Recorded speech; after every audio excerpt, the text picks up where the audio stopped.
Hey everyone, welcome to a very special episode of our podcast, Celebrating International Women's Day, streamed live on March 8th. This episode is all about lifting up women, diving into the challenges we face, and how we can support each other, especially when it comes to mental health, finding balance, and pursuing our passions with purpose.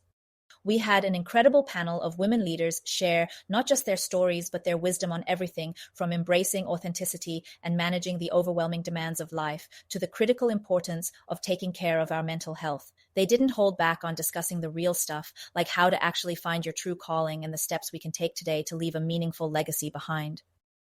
One of the biggest themes we covered was the power of being true to yourself. Our speakers talked about the significance of finding your voice beyond your professional identity and making it heard in every aspect of your life. Feeling overwhelmed? You're not alone. Our panelists shared some fantastic strategies for dealing with stress and anxiety, including the importance of self-awareness, setting boundaries, reaching out for help, and expressing your authentic self. Mental health took center stage as well, as we delved into how crucial it is to have open conversations about our well-being, tackle burnout head-on, and support each other through tough times. And for those wondering about their path in life, our guests opened up about their journeys to discovering their true callings and the obstacles they've overcome along the way. They also touched on how we can all start building our legacies today, emphasizing the vital role mentorship plays in empowering future generations. This episode is packed with heartfelt advice, actionable insights, and a whole lot of inspiration. So if you're looking to be inspired, to find your path, or just need a reminder that you're not alone in your struggles, make sure to tune in to the full conversation. You won't want to miss it.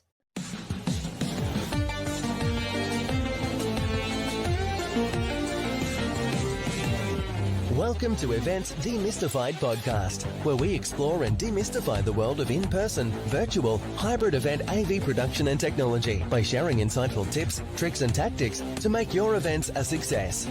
This podcast is brought to you by Tree Fan Events, a woman-owned boutique event production agency. And your host is Anka Trifan, a technical event planner and producer with almost 2 decades of hands-on technical experience in event production.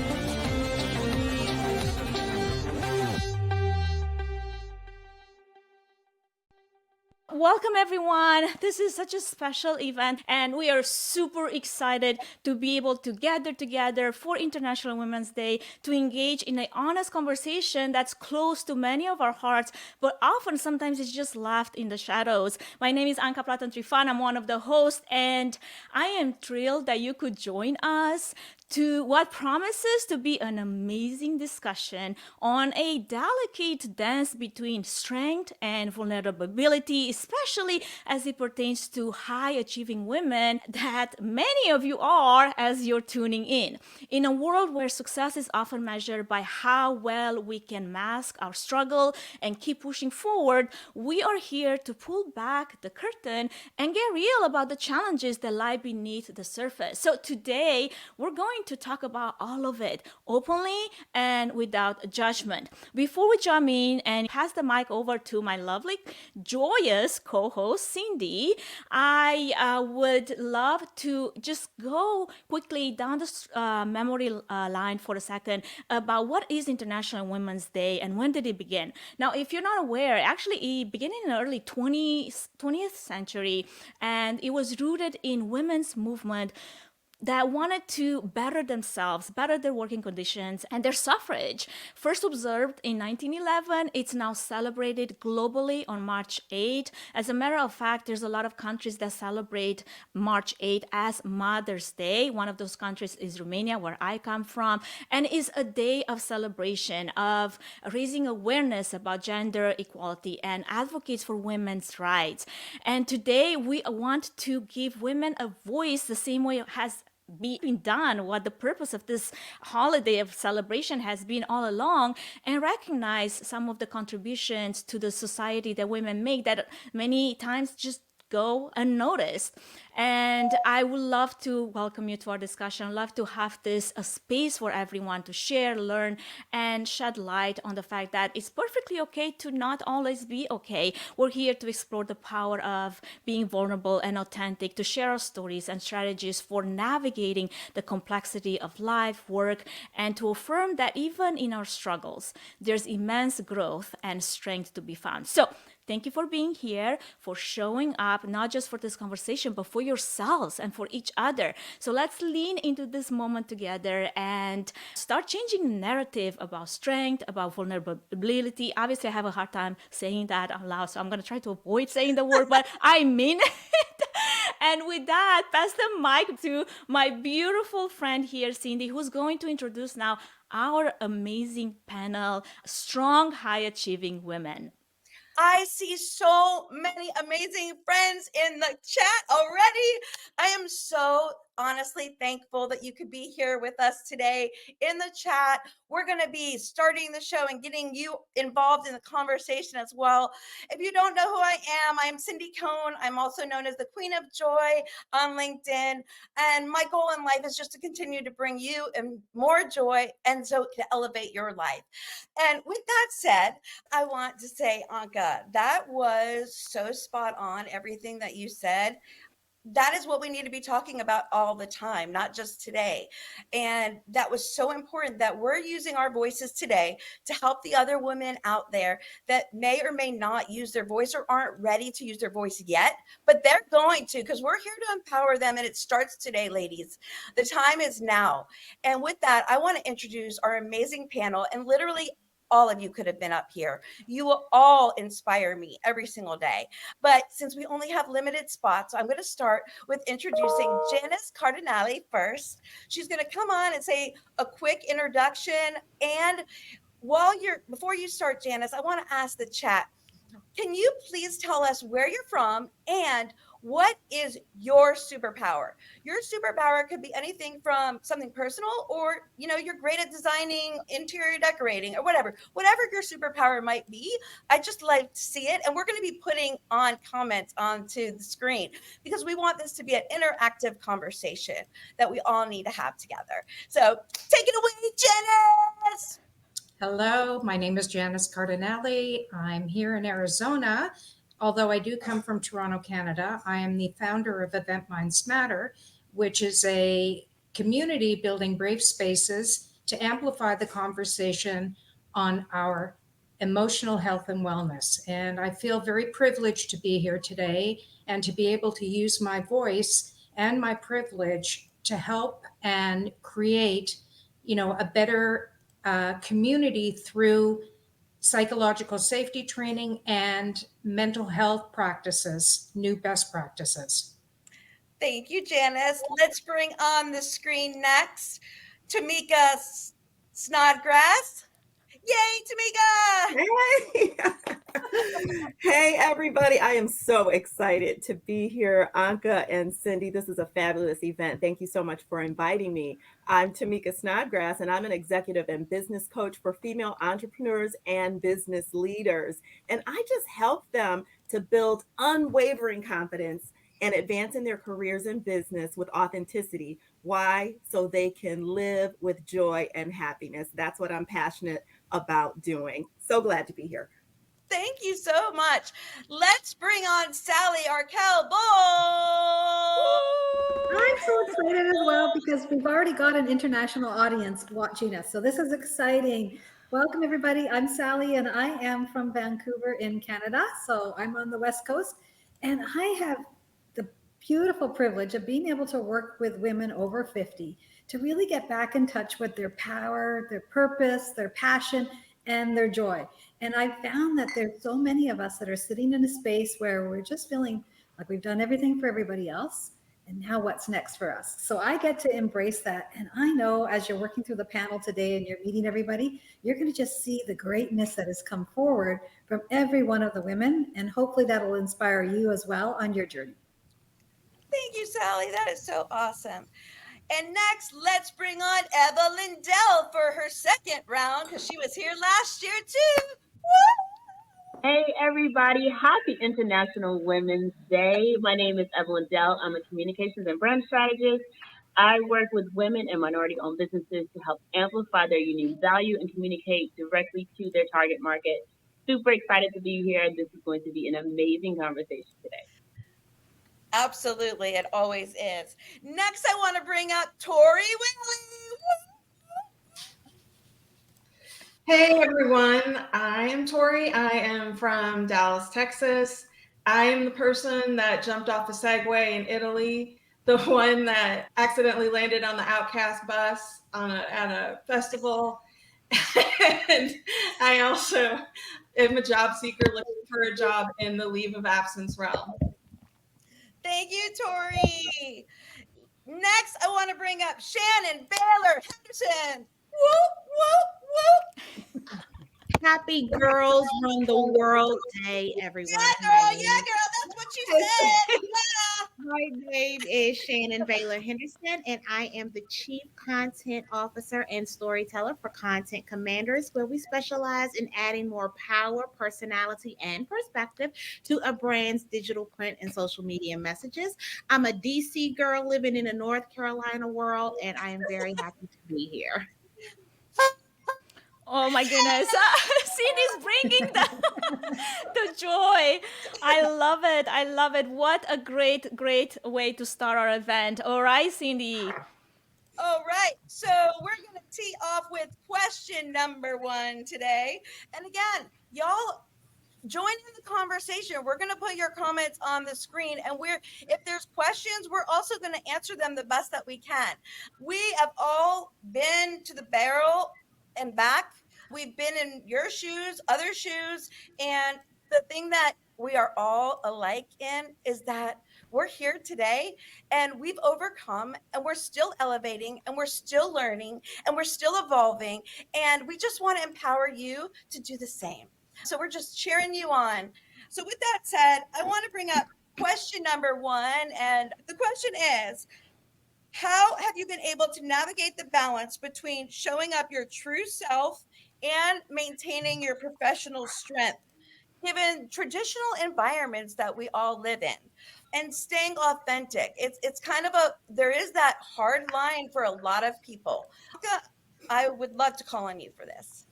All right. So we're doing a lot of things behind the scenes for everyone that is not aware, and we're trying to make sure that everyone is included in the conversation. So keep posting those amazing things. I will try to put them on the screen as they come. And I love how many of you are sharing your superpowers, and that is a way in which you shine. And I am going to speak a little bit about the power of being authentic and being vulnerable, in the sense that can give you a voice in a space that maybe before you didn't feel like you had a voice. My growing up journey is marked by a lot of adversity from a very young age, which kind of made me and forced me to shield my little tender heart and build walls around it and show up as this tough, impenetrable person, because I've been taught from an early age that I need to hide my vulnerability, because that was seen as a weakness, to stop the tears, to silence the complaints.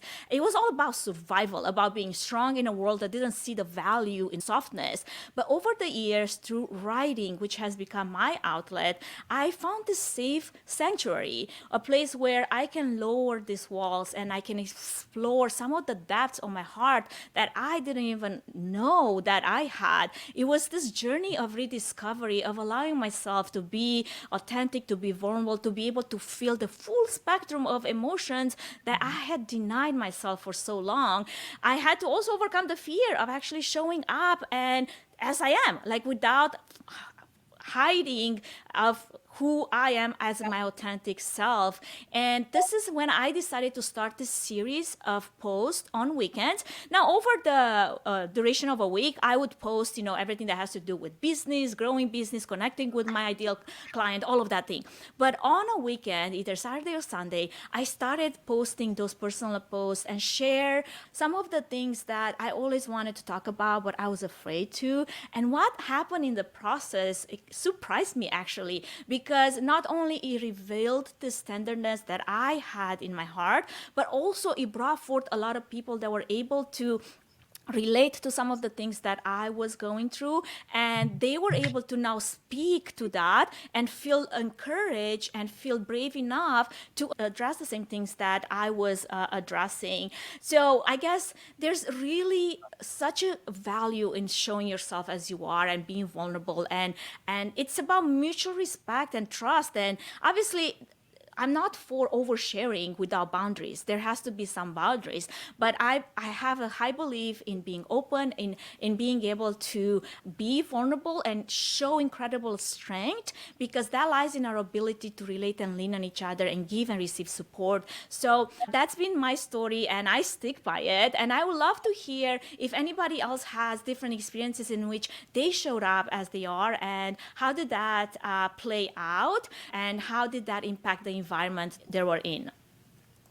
I love what you said, Anka, and I just wanted to add to that. When I first started showing up here on LinkedIn, my goal was to just be a more visible woman and to actually share my own thoughts, my own ideas, not representing the company that I worked for, but just being me.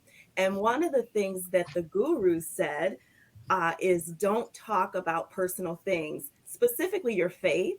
And so I shied away from doing that, which did not feel very authentic at all. And so I decided to just go for it and be myself. So on Sundays, I actually share a prayer because I love praying for people around the world. I think it's so powerful. And what I decided is it doesn't matter what other people think. This is a part of me. My faith is a big part of who I am. And if I lose followers because of it, that's okay. Those are not my people. I'm not for everybody, and everybody is not for me. But what has happened is the right people are drawn to me. So the people that understand that faith is important, maybe it's important to them too, and they don't care if I talk about it. In fact, they love it. And they reach out to me in my DMs and say, hey, I love that prayer that you shared this morning. That really spoke to my heart. And that's what I'm trying to do. I just want to uplift, encourage, and support other people around the world, and especially women. I love empowering other women. I love that. Tamika, literally, I was sitting here and the exact words you said was the exact words I was going to use. Literally, amazing. Like, imagine that. That's why we're friends, right? That's why. So with that, I want to let everyone know my superpower relates to this conversation. I feel my superpower is I allow people and encourage people to be their authentic selves because I love people for who they are. I celebrate you no matter what. Like, I don't care about anything. And people who know me know that I embrace all of it, all of the good, ugly, everything. And that's why people are attracted to me because I love you just the way you are. You do not need to change. And if people don't love me, one thing I didn't learn till I was like 50, sorry, but is that not, like you said, Tamika, not everyone is for you and you're not for everybody. And guess what? That's actually okay. And it's more than okay. But I didn't know that till I was so much older. And like I lived all these years with that, like not being my authentic self because I was afraid maybe people wouldn't like me. And you know what?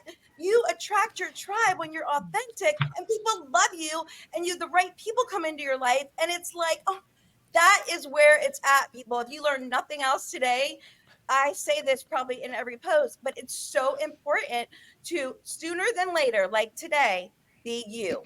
The end. Be you. And I promise you, everything falls into place.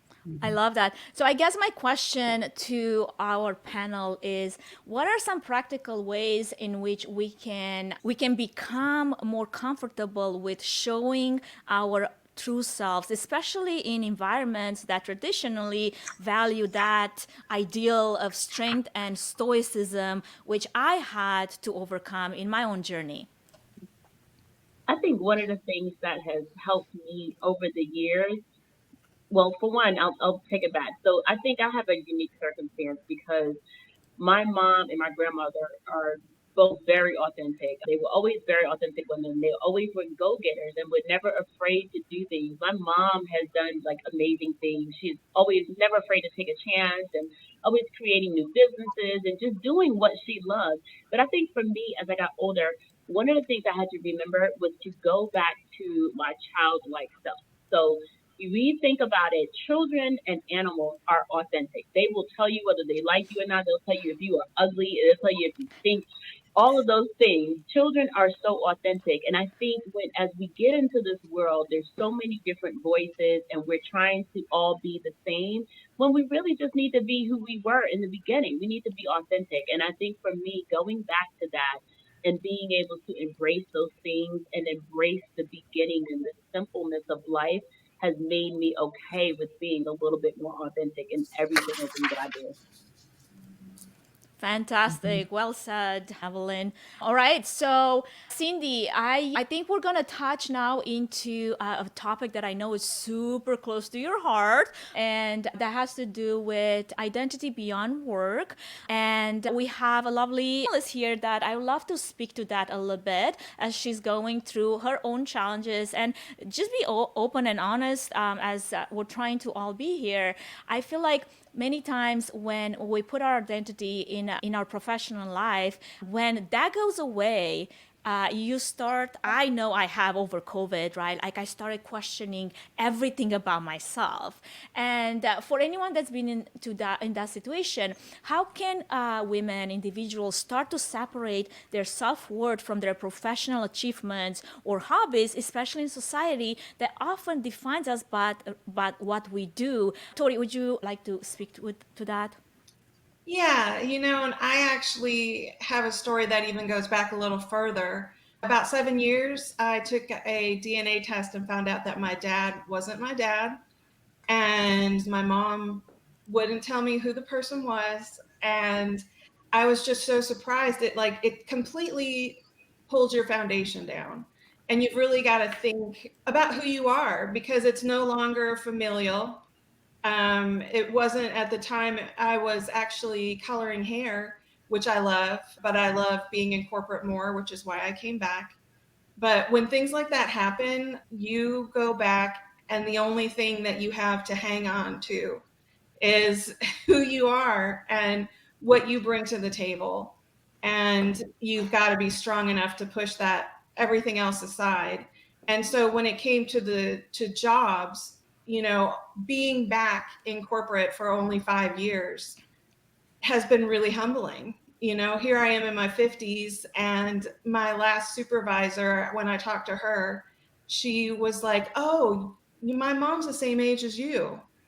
And so when you start going through stuff like that, you start definitely realizing that maybe your job isn't tethered to who you are. And so in the job hunt, it's been easy for me to pull away from that, but it's a choice. A lot of people in the job hunt have a really difficult time trying to figure out who they are if they're not working. And you do need to put thought into it, but you also need to be very definitive with yourself and just say, that's not who I am. I am going to be the person that I want to be. And I'm going to keep going forward every day and be that person. And that may not have anything to do with your job because you might be looking for something else. Yeah. And in the end, it's just what you have in your soul. I love Absolutely. that, Tori. I saw someone like totally going like this over this when you started sharing. Shannon, you got to say something. What was that all about? I just put it in the chat, and Tori, it's just so interesting because your vulnerability and your authenticity just connected us in the most wild way. I have the same story. I took a DNA test and found out that my dad isn't my dad, and it began to reshape my identity. And so just those magical, transparent moments are the things that help us step outside of our shell. Who would have known, number one, that you and I shared a similar story, but who also would have known that that moment in our lives cracks a different part of the shell of who we are, the things that we hold within and that are holding us back. So it drove me wild that you shared. Yeah. And then my dad actually showed up a year later. And so then that again cracks your identity because he landed on Ancestry DNA and he didn't know he had a child. or me. He has other kids, but he didn't know he had one that was like 10 years older than his others. I was just going to say, and that speaks to identity, because I think a lot of us walk around identifying as one thing for a very long time. We get connected to these titles and these roles and these locations and these looks and everything. And then something chisels away at that shell and says, this isn't all of who you are.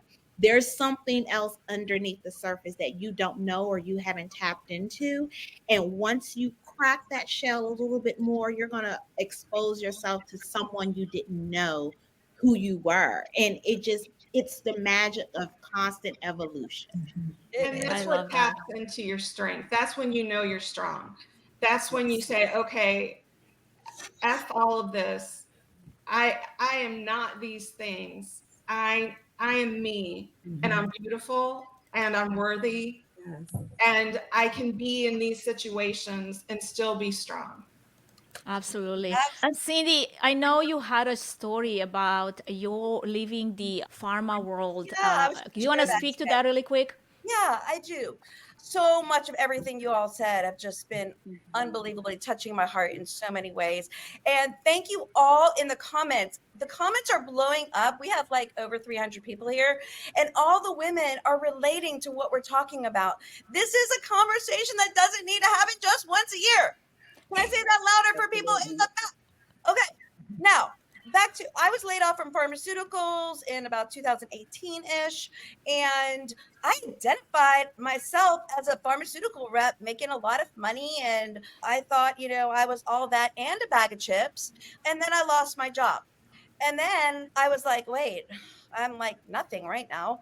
And for a half of a second, because I didn't wallow in it, because I've evolved by then, I was like, I'm not going to just sit home. I want to have fun. So I went and I got a job slinging wine at a local winery. Okay, I was working with people that were like, younger than me, and, just different mindset sometimes, but you know what? It was the best job I ever had, I think. It was so much fun. The main thing why I think it was also is that I realized that I wasn't tied to an identity. I didn't have to make a lot of money to be happy. I didn't have to have a certain whatever title, whatever. I just had so much fun being my freaking self that changed everything for me. And it was like, you know what? Thank you for being laid off. Thank you for this, because sometimes when we're in the valley, you have a choice of how you're going to look at it, right? You could look at it, have a pity party, poor me. Oh my God, I can't do that. That's not the way to look at it. Look at it as, I am in a valley. What do I have to learn? What can I do while I'm waiting in this valley? And make it fun, and you'll find out so much more about yourself, and that changed everything for me. So that's my little bit of a story. So sling wine, people. And it's okay to be a bag of chips, and some more. Somebody said in the comment, you are so much more than that, my friend. And I love that so much. Now, let's move forward with some strategies in which we can all cultivate a sense of identity that is independent of our job titles, of our roles, of the things that we do. And how can we do that in our personal and professional lives? And I would love to have Sally jump on this really quick. Let's hear from you, Sally. Sure, I can absolutely relate to what the last few ladies have talked about, because I used to be a leader with a bunch of entrepreneurs in the finance industry. And there were some really big egos. And what I recognized within that is that their whole life revolved around their work. Everything they did outside of the workplace was also to get new clients, to schmooze, to do all those types of things. And so they also had the big houses and everything else to make sure that people could see that success. And what I've always understood, having been a leader in many organizations, was that there's something that is missing in their lives that they're not cultivating. And oftentimes that would lead to divorces. It would lead to all sorts of, distress and things like that within their lifestyles, yet they were still attached to that work. So one of the things that I've worked really hard on, my husband worked out of town a lot when I was in the corporate world, and we had one son. So I really had to shut off at the end of the day. So one of the things that I made an intentional focus on was that I had to be present in the moment wherever I was with my son, because I was basically the single mom while dad was out traveling the world with his career, which we supported, which was fabulous. And yet I had a really high powered career at the same time. But I remember one time my husband's friend was over visiting us, and he knew what type of position I was in. And he said to me at one time, he says, well, I don't get it. Why, like, you're such a high powered woman in the workplace and you're just so normal at home. And that to me was a big aha for me. And that's when my son was about grade 2. And it was like, yay, that's what you need to do. You need to be able to be present with the people that are in your life at that time. And you need to understand that there's more to life than that career. I've pivoted through a number of different careers in my lifetime. And when I left the corporate world at the end of 2019, I made a choice of leaving the corporate world because I wasn't feeling valued by the company for what I was offering at that time. So I made the choice to take back that control of my life. And in doing so, what I found was that I was able to create what I wanted and really get back in touch for who I am, what my purpose and vision is, and get away from all that stuff that the company told me I needed to be and do. So I think that's one of the things that I would highly suggest is really think about what do you need to be present with in the moment in your life. I love that. Thank you so much, Sally, for sharing. I would love to pivot a little bit, talking about pivoting, because I feel like I've pivoted so many times in my life that I'm sick of the word. So I have to find another word now and use. But when you're in the middle of doing all of those things, I think there is a high chance that you will experience overwhelm. You're going to experience stress, you're going to experience anxiety, and a slew of other emotions that are related into that. So I would love to hear from Tamika, what are some effective daily practices or habits that can help us manage feelings of overwhelm and reduce that stress and anxiety in our busy lives? Yes. Oh my goodness. That's a great question and one that I can relate to so much. I worked for over 30 years in the banking industry, predominantly in corporate banking, and I was doing all of the things. I didn't even know that I was overwhelmed or stressed. And what happened for me was during that time, towards the end of my career, because I, of course, walked away and became a coach and started my own business. But what happened was that my in-laws and my parents all started to fall ill around the same time.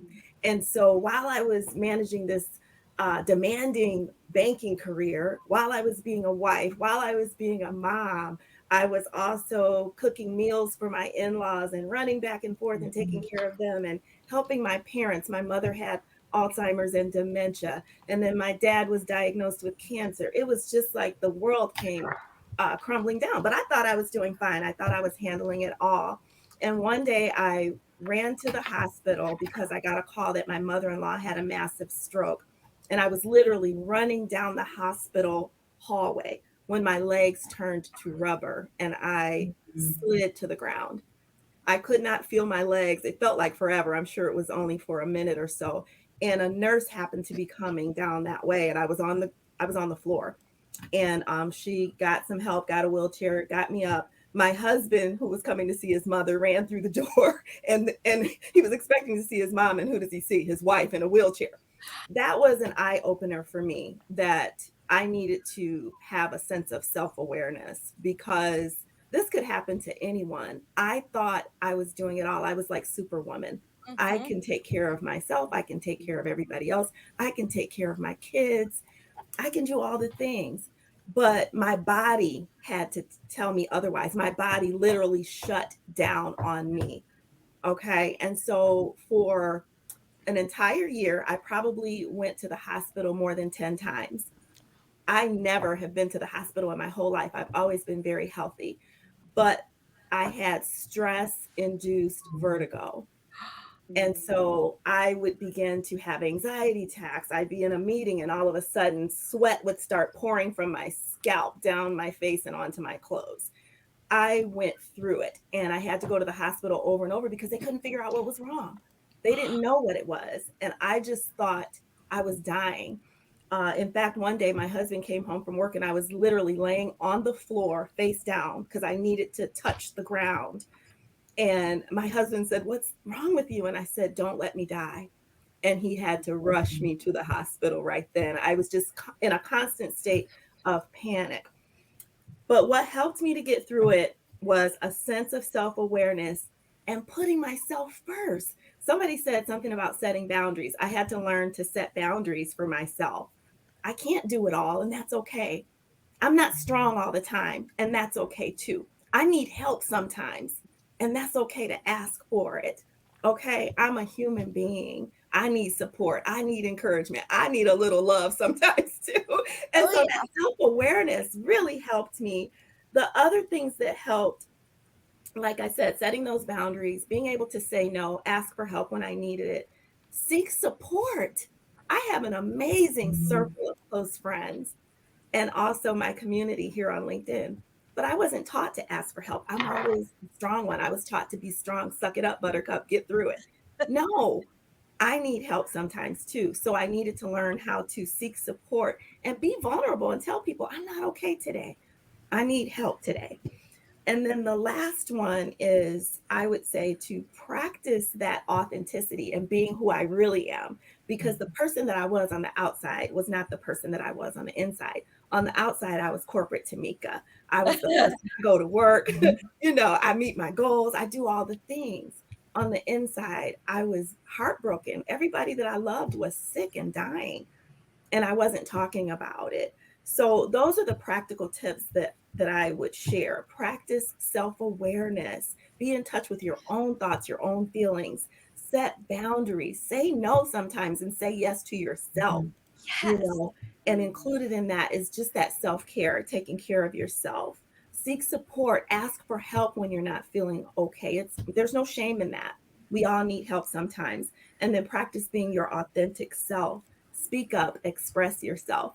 The last thing I want to say, Anka, because I know in the interest of time, I need to be quiet, but do something for yourself first thing every morning. Have those non-negotiables. And for me, my non-negotiables, first thing every morning when my feet hit the floor, prayer. That's what I do for myself to fill my cup. Prayer, meditation, exercise, and then hydration. Get that water in. Those are the 4 things I do every day. The number 5 is coffee. I have to have a coffee every single day after exercise and water. And that's it.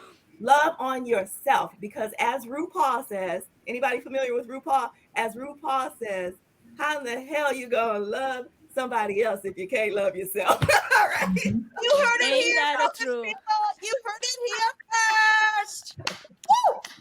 I am pumped up, Tamika. Yes. That was incredible. You gave some amazing tips. Thank you so much. Yes. Thank you. Well, Cindy, I guess I'm going to take on this really quick. I was going to share really quick. First off, thank you so much for everyone in the chat. If you guys don't know, there's over 200 comments going on in the chat right now, and it's amazing the conversation that's being had. There was a question as well that we're going to come down to a little later. But what I wanted to share really quick on this is when for me, when it comes to overwhelm and burnout, and when it comes to recognizing the early signs of burnout, and going into those steps that Tomika just shared about what you do to overcome it, for me is my biggest red flag is the loss of creativity.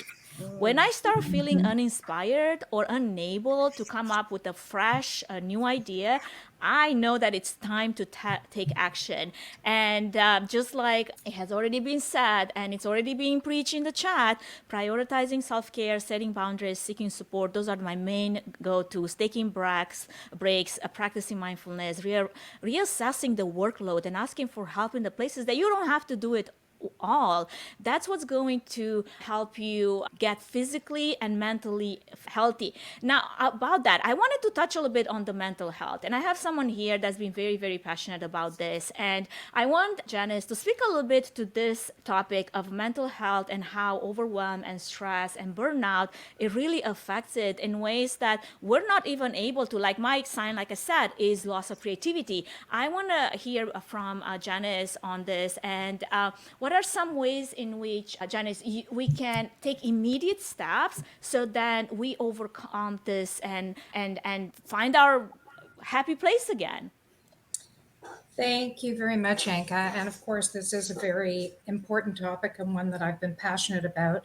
And I must wish all of the women who are online today from my community, and I appreciate that. But why is it that women are often handed a lollipop instead of a cup of tea? I think one of the biggest problems within the industry that we're in is the fact that there are no spaces to have conversations that are calm and that really bring out, the situation of how somebody is feeling. We throw around the words kindness and empathy and, belonging, but in fact, we have not created that environment in a caring culture at our workplaces. And I think this is the greatest thing that we have to really pay attention to in the future, because things will continue to happen that raise people's stress levels, that will overwhelm them, that will cause burnout. And that is really the reason why, I founded, and then with a group of like minded professionals, Event Minds Matter, because we know that education, resources, and initiatives are critical to the future of our next generation of industry professionals. And that's why we really did start Event Minds Matter, was for the next generation, because we already know that they are not going to do or work like we did.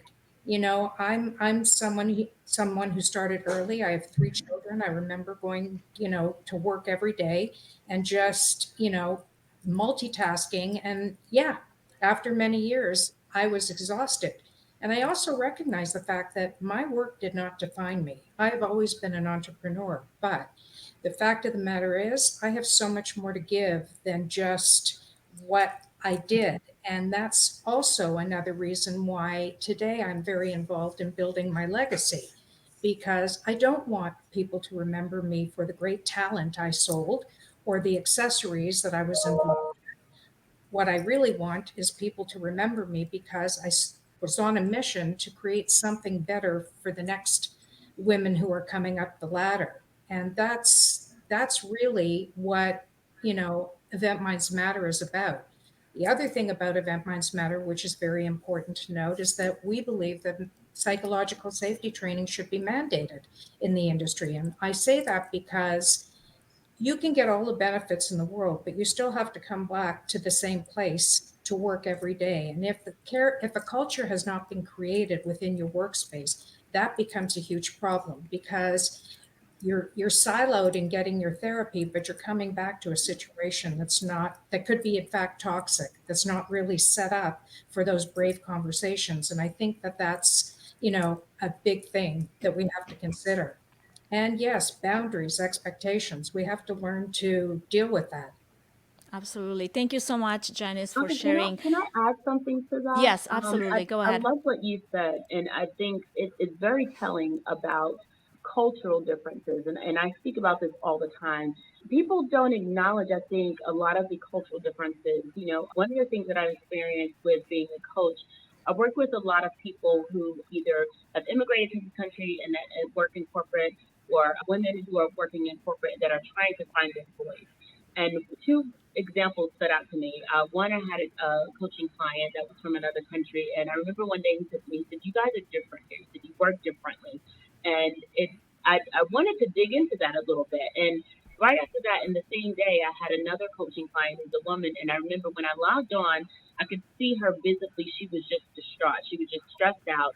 And I said, before we get into the meat and potatoes of it, of why we're here, is there anything you want to share? And she said, I'm just tired. She said, I am really tired. And I asked her, have you had these conversations with your supervisor? And she said, I don't feel like I can. She said, I'm the only woman on my team, and I feel as though I'm going to be penalized for needing to take the time out to take care of my husband and my children. And we should never have to pick and choose whether we are going to take care of our personal lives or our professional lives. And unfortunately, it's frowned upon, in our culture. One of the tools that we always use within that coaching community, there's 2 books. It's the Emotional Intelligence 2.0 and the Strength Finder.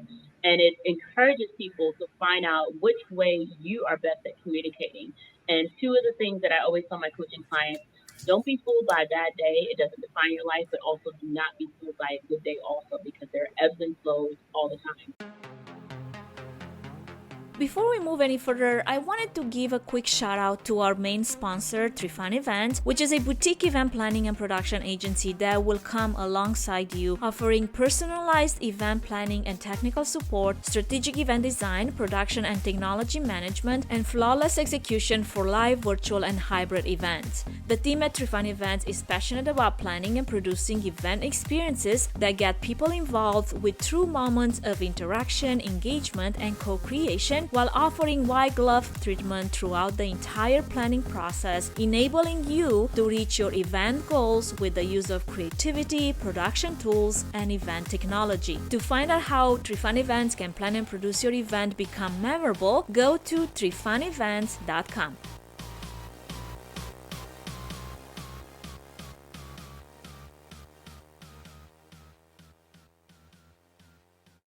Thank you for adding that, Evelyn. It's so important. I mean, as someone that I'm an immigrant to this country, as someone that actually worked as a pregnant lady in an industry that's male dominated until my 40th week, literally my water broke at work. And then I was back to work 2 weeks later after a C-section because I was exactly in that position where I didn't have a voice and I didn't feel like I could go and say, I need more time with my baby. And there's so many things to unpack there. And why was I doing that? Because I'm a driven woman and I was like, I can do it.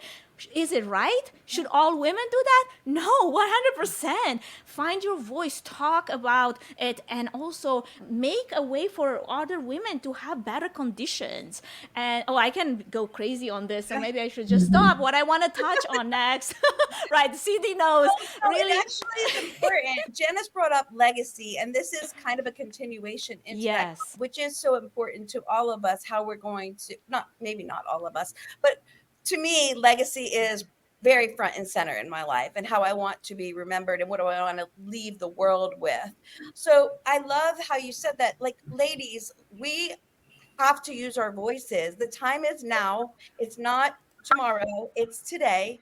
And we all need to continue to, it was interesting. I was talking to someone, she's like, I can't even think of a woman really that empowers other women. And I was like, that is so sad. Like, we all should be able to easily name 50 women that empower other women. Like, we're a team, people. We are team women. And that's how I want the world to be. And again, we could go into a whole nother rabbit hole, but with social media and what that's doing to our young daughters and young children, like, if we don't make a stand and stop it and create a legacy for them, who's going to? Well, and legacy includes vulnerability, because if you're going to leave a legacy, it's because you did the tough things and nobody knows those things until you tell them. Legacy also means something different to everybody. Yeah. You know, it really depends on, you know, where you came from, what experiences you've had. It also goes back to our grandmothers, mothers, sisters, you know, all the females in our life who've impacted us in one way or another. But I do believe that legacy is extremely important because one day when you're not around, what do you want people to remember about you? Absolutely. I mean, I know for me, if there's one thing that keeps me up at night is what kind of impact am I going to live in this world? And there's a lot of other things that could be keeping me up at night, but those are not the things. Not having to pay the bills or having to do the things, this and that. It's that impact, that how are we going to leave an impact, and how is it going to be meaningful for not just my children, but for the people that come after me. And I love that we got into this. So I'm curious, because this is something that is more to be talked about. How can we start to think about a legacy that we want to leave behind and take some actionable steps today to begin building towards that lasting impact? And since I had you, Janice, on that, if you want to add a few more thoughts, and then I would love to have someone else share on this topic really quick. Legacy for me also came at a stage of life where I was making a decision after COVID as to what I wanted to do. I'm probably the eldest here in this crowd, but the truth of the matter is that I have always cared about people. So for me, naturally, what I ended up wanting to do after COVID was try to change certain things with regards to people's emotional health and well-being, because I recognized that that was one of the greatest impacts that happened to just about every one of us.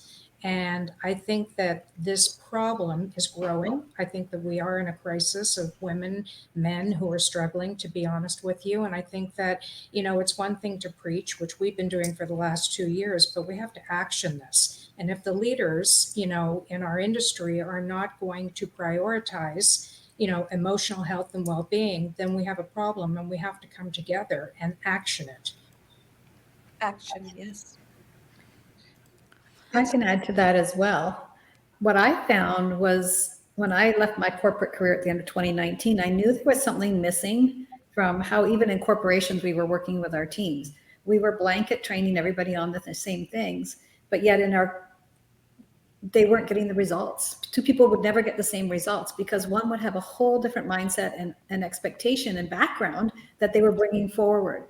And so one of my things that I did was I really sought out what was the difference between people that could succeed and people that failed, but then also what I could do to transform everybody to have the same incredible results and feel so confident about themselves and to make that transformation so they could live out their dreams and have that legacy for their family. Because I think so many people today get so stuck in the fears, the worries, the doubts, and they live in their mind in that feeling. And as we know, that feeling translates into our bodies and causes us to have that action reaction. And when that happens, we prevent ourselves from moving forward. And so in everyday circumstances, we can be driving to work and say, I'm going to be late for work today. The traffic sucks.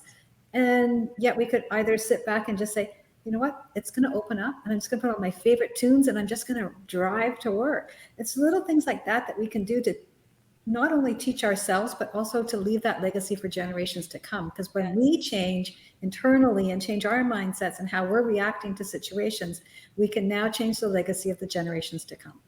And it can go on and on. I agree with that. And I'll just add one more thing. I'm a strong believer that leaders today, no matter whether you're female or male, your job is to teach, coach, and mentor. And a lot of people don't necessarily do that in their leadership positions. And that's a very, very important paramount that we have to get to. Agreed. Absolutely. All right. So Cindy, what I actually wanted to put you on the spot right now is because I feel like you can't talk about legacy without actually going into true calling. And I would love for you to talk a little bit about how do you find your true calling? How do you overcome some of the common obstacles that people feel like they face? And how do you get to live a purpose-driven life so that you can then leave this legacy that we're talking about? Well, it's so funny. And again, none of this show was pre-rehearsed or anything. So I had no idea Anka was going to ask me that right now. And she has no idea that what I'm about to share. So it's probably now like 12 to 13 years that I have a book in my nightstand that's unfinished and it's about legacy. And I don't share that with anyone. And I have it all outlined and things like that. But the few people that I've showed it to, like what it's going to be about, they're like, oh, that's heavy. That's too deep. Like, you're not ready for that yet. That was like 3 years ago when I got that feedback. But the premise of the book I want to share, and again, it's in my nightstand, is that picture yourself at your funeral. Okay, I know that might be morbid to some people. It's not to me. Like my family, my friends, people close to me, they know what songs to play, what to feed everyone, what to drink, the whole party's planned. Okay, and it's because, but if you want something, you have to go backwards to get it. So if I want people to stand up and be like, Cindy really impacted my life when no one else was there, she gave me this, that, whatever, then I have to live that today, yesterday, last month. Okay. So that's what the book's about, living out your legacy and starting where you're at today, that it's never too late. So you can start today. So all that to say, the legacy, again, a lot of people don't even think about their legacy. And to me, we all, not all, but some people have kids and they're like, well, I just want to leave a legacy to my kids. Okay, that's great. But also let's look at bigger humanity. We're all actually here for a purpose or we wouldn't be here.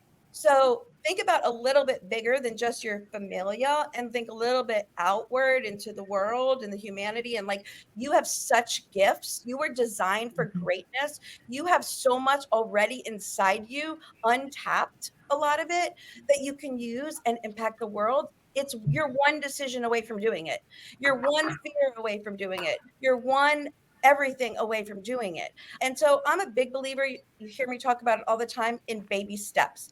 I don't care if you take the tiniest, littlest step forward in something, but do that just a little bit, because those tiny, tiny steps, they add up to huge mountains and leaps.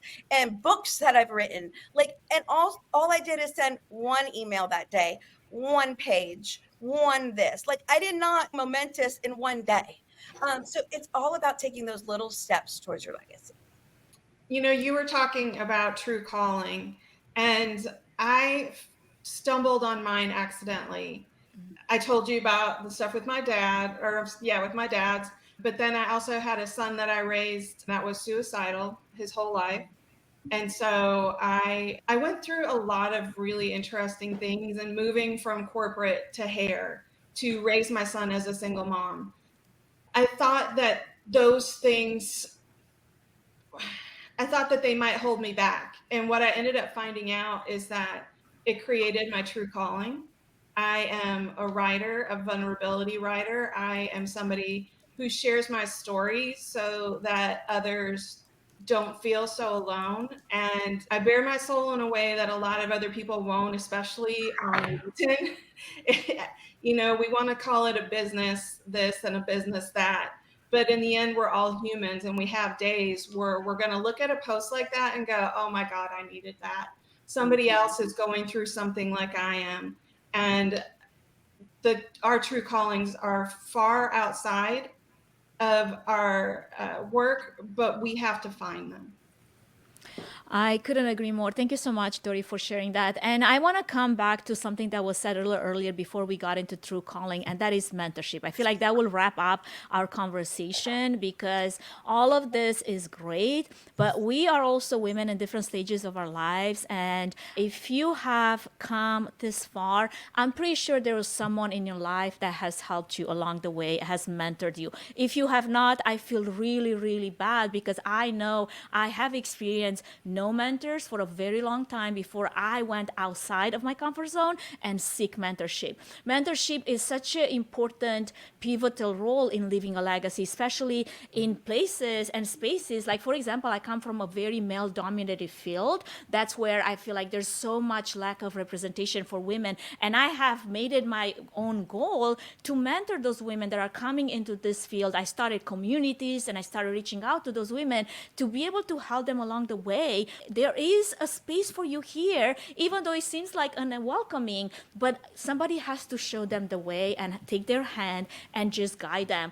And I want to speak to that, because without mentoring, without adding that value to our lives, I don't know where would I have been right now without having that in my life. So as we come to a close here, as we're looking to foster a culture of collaboration and mentorship that can really inspire the next generation of women to reach their full potential, I would love to hear your thoughts on how can we make that happen in a way in which we can amplify other women's values and the impact that they wish to leave in the world, without feeling like it's like a cutting throat competition all the time. I think you have to just be very open to the fact of maybe deciding that you want to do it. I remember when I had my former business, and I have always sat as a board chair at a college for event management and creative design. And I used to ask other producers, event people, if they would take on a student. And often, and this was back in 2018, 19, they would say, no, they're too busy. Well, now everybody's busy. So what happens? Do you just not mentor? I mean, I don't, you have to get to a certain stage where, yes, you do have the time and you do want to take somebody on. It's not about taking a lot of people, take one person on, but there are a lot of people out there, not just young people, but older people too, who really want that opportunity to speak to you. And I always leave my door open. That's the only thing I know how to do. I would never say no to anybody. So it's something that comes within you. And for me, it's part of my DNA. Okay, I think we could segue now to the end question. And we'll go around and around robin. And I also want the chat, if you're here in the chat, I'm asking you to do the same. So what we're each going to do is we're going to choose one person from LinkedIn who you feel empowers and elevates women, and that you want to acknowledge them so that other people in the chat can also follow them. And so I will start with mine. And I am going to say, I have so many women, honestly, like I am blessed. I have so many women that I can choose for this, but she is fairly new in my circle, and her name is Ashley Beck. I'm gonna her name, but it's like Cuellar, Cuellar. Ashley Beck Cuellar. If you're here, can you say so in the comments so people can follow you? She is like the best hype woman, and I love freaking hype women. So yeah, connect with her. Janice, do you have someone to mention? It's really funny, and I guess this comes with age and stage, but I have somebody who I have a great deal of respect for, who unfortunately just passed away, and her name is Marin Bright, and she was the publisher of Smart Meetings magazine. And the one thing her and I have in common is we both love butterflies because they bring hope. But I want to say that she is and was a force to be reckoned with. She, was unselfish. She gave back to women all the time. And even in her awards, she's always celebrating women. And God bless her. I think about her every day. Thank you. Sally? I'm going to go back to a mentor I had in one of my careers, and her name is Jeray Buckley Cox. And she was just the most incredible patient woman. She was in the US, I was in Canada. I was one of the directors within the organization. And she took me by the hand. And even when we had to go do presentations to corporate, she would be up in the hotel room with me the night before, fine tuning, showing me how to be more successful, guiding me step by step along the way, giving up her time so valuably. And I'll always remember that because it was such a special connection and such a special person that gave so much of herself to mentor me to have so much more success in my career. And I always go back to that. I love that. People remember how you made them feel. Yeah, right? Maya, exactly. my favorite quote. Absolutely. Anka, do you All want to go right, next? I am going to actually highlight someone in the chat that it has been my hype woman. And Danielle, if you're still around here, I'm putting you on the screen. So a quick story. Danielle and I actually connected. Danielle is an amazing woman in our local community of women leadership and women in business. And she's always been the behind the scenes woman that has put on those conferences for women and empowering women to step beyond their comfort zones and speak to their expertise and their knowledge. And we connected over a conference where I was speaking at, but I did not expect Danielle to spend so much time behind the scenes with each one of us, to be so attentive to our needs, to have conversations. I'm like, girl, how do you find the time to speak with 200 of those speakers that are on your docket right now? And I was so impressed with her diligence and her attention to detail. So I wanted to shout it out there. And she's like, and connect with Danielle. She's doing amazing thing in many communities, and I just wanted to throw you out there. So there you have it. Fantastic. Tamika, who would you like to highlight today? Oh my gosh, Cindy, I'm blessed too. I have so many amazing women in my community and in my close friendship circle that I surround myself with. But I am going to highlight my LinkedIn friend, Famia Hamden. Yeah. And Cindy, I think you may have connected us here on LinkedIn, as a matter of fact.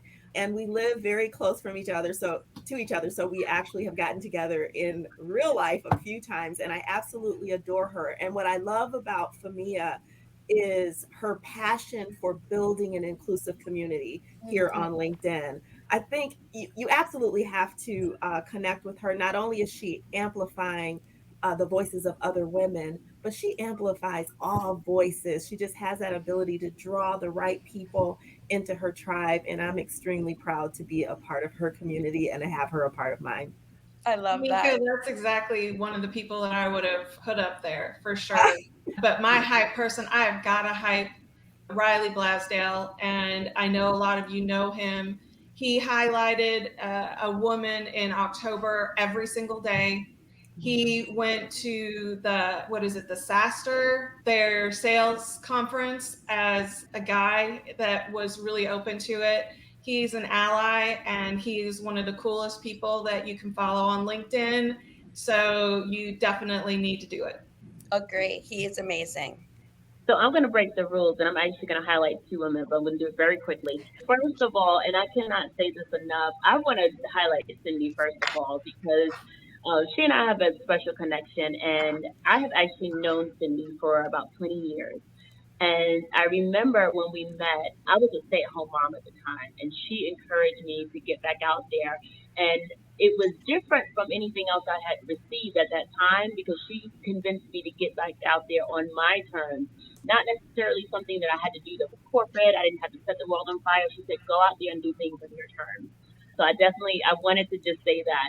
But I also want to highlight my mom. I say this all the time and I talk about her. And if you people are tired of me talking about her, too bad. My mom is my inspiration. She has showed me my entire life that women don't have to be defined by one thing. My mom has literally owned a construction company and a nail salon at the same time. She went back to school at the age of 50 years old to finish her degree in construction management. She did everything that the guys did. She was the oldest woman and the only Black woman in her department.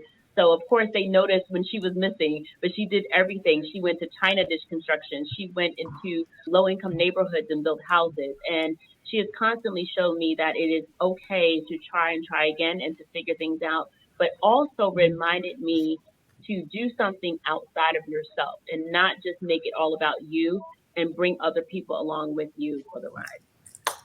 That says it all. That says it all. I love it. We're blessed to have her as a mom and a mentor. Yes. Shannon? I have a list of people. I put some in the chat, but to abide by the rules, I'm going to have to select a dear friend of mine named Nicole Outlaw. She's based here in North Carolina. And I think one of the most powerful things about Nicole, not only is her advocacy for women and small businesses and her friendship, is that she's a cheerleader without being loud or without being overbearing or overpowerful. She knows once she becomes your friend or your ally, she knows your strengths and she knows how to stand in for you when you can't stand for yourself. And I think in friendship, in leadership, in corporate, you always need someone who is willing to stand in for you when you don't have the strength, the words, or the knowledge to do it for yourself. So I will highlight her. I would love to meet her. She sounds amazing. All right, I'm going to hand it over to you, Anka, for any last All words. right. Wow, what a conversation. I'm over there busy with all the comments, highlighting all the women. If everyone has a moment to actually drop their LinkedIn link, the chat on LinkedIn would be amazing. I actually dropped it on Facebook and on YouTube, but for some reason I'm not able from this end to put it in LinkedIn. So please feel free to do so. And as we're wrapping, if anybody still has questions or would like to have a specific question to a specific panelist, please drop that in the chat. Otherwise, we're going to wrap up this amazing conversation. I am so joyous, and I started today with so many things on my mind and with so many to-do lists, and I feel like all of that have vanished because I have been able to be refilled by these conversations that were had. I am so empowered by everything that was said, and I hope everyone else feels the same. So as we wrap up things, we want each one of you to go around maybe and share one last thought, or maybe one last tip, one last piece of advice, one last empowering thought that you can leave us with. And feel free to just go around robin and do that. I'll start with, I think one of the greatest things we all need to do is listen. Okay, I can go next. I believe that we all have the potential to ask, what's next? What's next for me? And always look to the future of what you have the opportunity to create, because it's going to be beautiful. Cindy, you touched on this quote, and it is my absolute favorite quote. And I want to leave everyone with this by Maya Angelou. People will forget what you said, people will forget what you did, but people will never forget the way you made them feel. That is the foundation for how I live my life. And everyone can do that. We can all be positive, uplifting, encouraging, inspiring, motivating, and just be good to each other. So that's what I want to leave you with today, because it matters. I loved you, Tamika, before today, but now I love you. We finish each other's sentences, literally. You might be my soul sister, right? Like, wow. Yes, she's my favorite as well. And I just want to remind people today that we need to all check on people. Check on 3 people minimum per day. You don't realize that they are possibly hanging by a thread, and your little check-in that you think nothing of can actually save their life. The suicide rates are super high right now. People that you think are absolutely fine and like smiling, those are the ones you need to worry about too. Okay, check on everyone as much as you can. We all need each other. So that's really what I want to get across today. Mine would be tune into your heart and be vulnerable and take those steps to do what you truly want and what you know your calling is. Sometimes we don't want to step out because we're afraid of what people are going to say, or that we're not going to be good at it. You're not going to be good until you try, and then you try, and then you try. That's right. Mine is very simple. Think of the world outside of yourself. It's so much more out there. I would have to say, don't force it to work. I think a lot of times we put a lot of force and effort into making something happen, and that's where stress and burnout and anxiety happens. Let it come naturally. Life is cyclical. It will come back around, whatever it is. It may not be your time, it may not be your place. Don't force it to work. I love that. Who didn't go? Who didn't share? I think I have one more to go. That would be me. Is it me who didn't share? I think my last thought is, I would go with be bold. It's okay to be bold. In a world that a lot of people will tell you to be something or someone else, be yourself and be bold about it. I think only when I was courageous enough and brave enough to be that, I found my true self, found my true calling, and I was able to speak from my own experiences like I own them, versus for the longest time I have been hiding from them because I was ashamed and I just didn't feel like I fit in this world that expects me to be a certain way. So be yourself, be bold, and thank you so much for everyone that has shared their wisdom in the chat. They have shared with each other. You hyped us up even as you were on the other side of the screen, just so you're aware. So I hope we see you next time on the same channel a year from now. I mean, what a day. Your energy, your stories, our panelists, you have really inspired all of us. So this is not goodbye. It's just a see you later. And next time we'll see you. We hope to be able to continue the conversation, this bold conversation, courageous conversation of how to show up as ourselves. And with that, happy International Women's Day to everyone. Thank everywhere. you all so much. This was fantastic. Thank you so much, everyone. And we're going to wrap up with our little song here, which, by the way, this little unicorn song dance is written by my husband for my little one. So I'm going to start playing that because she loves it every time we play it. So it's on the stream and it's going to start now. Oh.